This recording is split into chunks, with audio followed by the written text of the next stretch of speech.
2, 3, 4, 5, 6, 7, 8.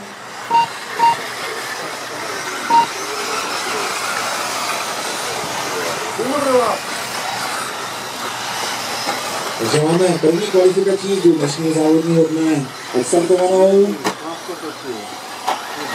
Tady nasazovač za skokem, máš autopat? Za skokem, tady! Nasazovač tady za skokem. Ten dolíku. Děkuju. Takže první kvalifikace dnešního závodního dne nám začala. Já teda poprosím vysvědčící zkušený jezdce Janu Petroviče a Jiku Žmijáka, aby na ty bubínky dávali trochu pozor s těma shortcoursama, protože přece jenom máte těch zkušeností ze závodní jízdy podstatně víc a jedete v převážné míře mezi úplnými začátečníky. Takže o to budete mít zajímavější souboje. Zařadí po první minutě a číslo 7, 8. Takže to tak jsem předpokládal.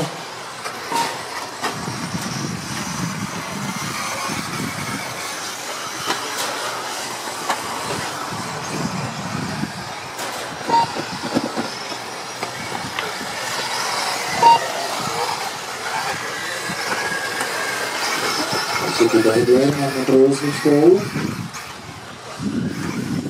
A už se dáme i Kubu, takže můžeme dát dohromady pořadí po prvním závodním dni.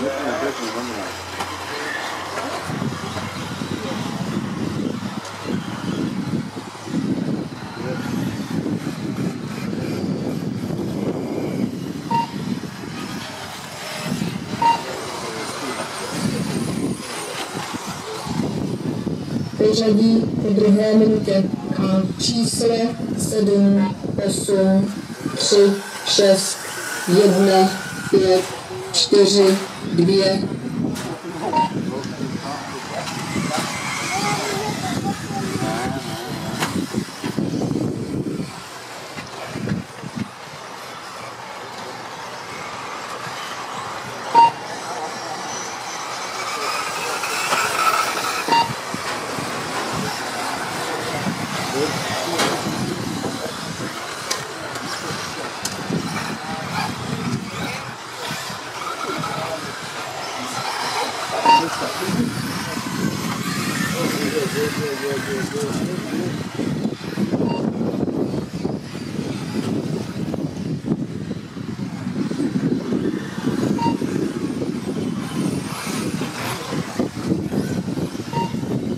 Pořadí po třetí minutě a číslo 7, 8, 3, 1, 6, 5, 4, 2.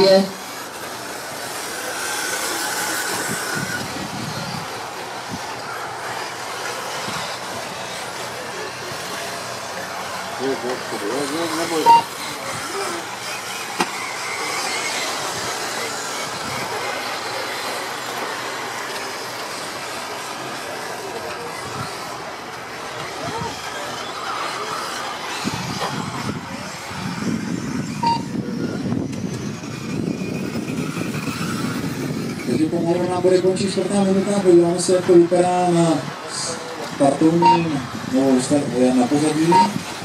Jirka Žmiják vyvedení, Jarda Petrovič druhý, Dan Kovánek třetí, Aleš Kudar čtvrtý, Jirka Mikisa pátý, Eva Trapetýrová šestá, Lucka Mazarová Pořadí po čtvrté minutě a číslo 8, 7, 3, 1, 6, 4, 5, 2. To si samozřejmě omlouvám, protože jak jsem dával dohromady skupiny, když dělával jsem to, tak jsem ho zapomněl do té skupiny přiřadit.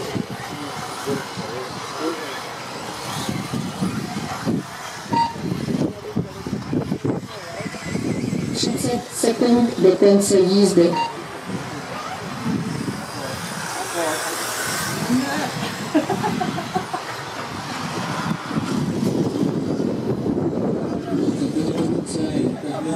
Jarda Petrovič druhý, Aleš Kudar třetí.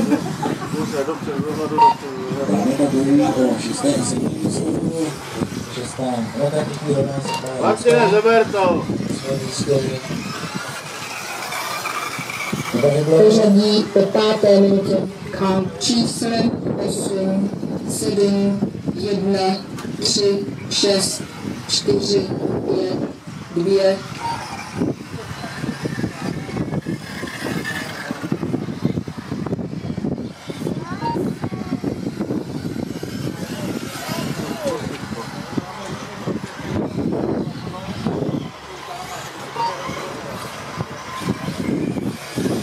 konec závodu. Daj to bokem.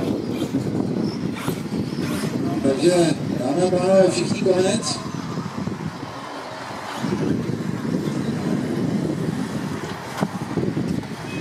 Jirka Žmiják zvítězil v této jízdě před Jakou Petrovičem a